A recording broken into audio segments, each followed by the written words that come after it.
Hi అండి అందరికీ. చింతొక్కు season కదా, అందరూ చింతకాయలు కొని చింతతొక్కు పెట్టుకుంటారు కదా, ఉప్పు తొక్కు లేదా చింతొక్కు అంటారు కదా. నేనైతే ఫస్ట్ టైం చింతొక్కు పెట్టానండి మా ఇంట్లో. అది కూడా నేను మా అమ్మ లేకుండానే పెట్టేశాను.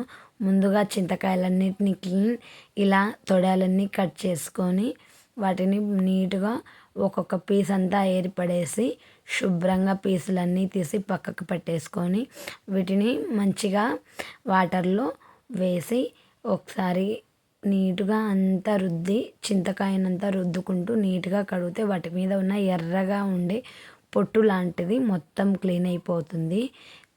ఎర్రగా ఉన్నదంతా వెళ్ళిపోయి నీట్గా చింతకాయలు పచ్చగా కనపడతాయి. వీటిని ఇలా శుభ్రం చేసుకొని టబ్ వాటర్లో వేసి క్లీన్ చేస్తున్నానండి. నేనైతే ఇలా క్లీన్ చేసిన వాటిని ఒక గిన్నెలో వడకట్టి, చిల్లులున్న గిన్నెలో వడకట్టి వీటిని మంచిగా ఒక డ్రై క్లాత్ తీసుకొని ఆ డ్రై క్లాత్ మీద వేసుకోవాలండి. ఇలా ఇలా ఒకటి ఏదైనా వాడని క్లాత్ ఉంటుంది కదా, ఇదైతే మా మమ్మీ నైటీ కొద్ది రోజులుగా దీన్ని యూజ్ చేయట్లేదు. ఇది దీని మీద ఆరబెట్టి మొత్తం తేమంతా పీల్చుకుంటుంది, కాటన్ క్లాత్ కాబట్టి వీటిని కాసేపు అలా గాలికి ఆరబెట్టాలి. వాటి మీద ఉన్న తేమంతా నీట్గా పోతుంది. తర్వాత ఉప్పు,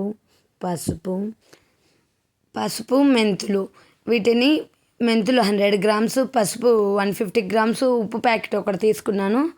వీటన్నిటి కొన్ని చింతకాయలు రోట్లో వేసుకొని తర్వాత అలా పూర్తిగా రోట్లో చింతకాయలన్నీ వేసుకున్న తర్వాత మనం కొద్దిగా పసుపు అలాగే మెంతులు యాడ్ చేసుకొని ఇలా నీట్గా దంచుకోవాలి.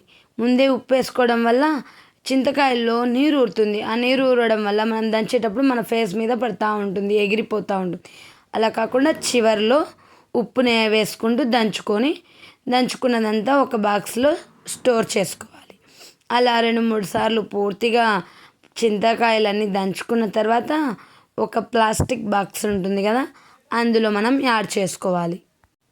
అలా ఉప్పు యాడ్ దంచుకుంటూ పూర్తిగా అన్ని దంచాక ప్లాస్టిక్ కంటైనర్లో లేదా బాక్స్లో నేనైతే ఒక బకెట్లో మొత్తం స్టోర్ చేసేసుకున్నానండి. ఇప్పుడు చూపించేస్తాను చూడండి మీకు.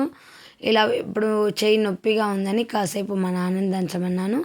మా నాన్న లాస్ట్లో కొద్దిగా ఉంటే దంచుతూ ఉన్నారు నాకు హెల్ప్ చేస్తూ. ఇలా పూర్తిగా దంచేసాక ఇక్కడే ఉన్న బాక్స్లో తీసుకుంటున్నాను నేను. అక్కడ బ్లూ బాక్స్ కనపడుతుంది కదా, ఆ బ్లూ బాక్స్లో మొత్తం తోడేసుకున్నాను. అలా తోడేసుకొని పూర్తిగా ఒక బాక్స్లోకి తోడేసుకున్నాక వాటిలో మళ్ళీ కొద్దిగా ఉప్పు, పసుపు యాడ్ చేసుకోవాలి.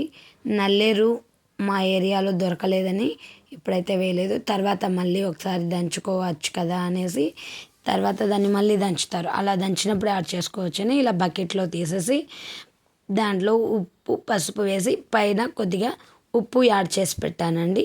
బూజు పట్టకుండా ఉంటుంది. ఉప్పు కొద్దిగా ఎక్కువే వేసుకోవాలి ఉప్పు తక్కువ కోసం. బాయ్.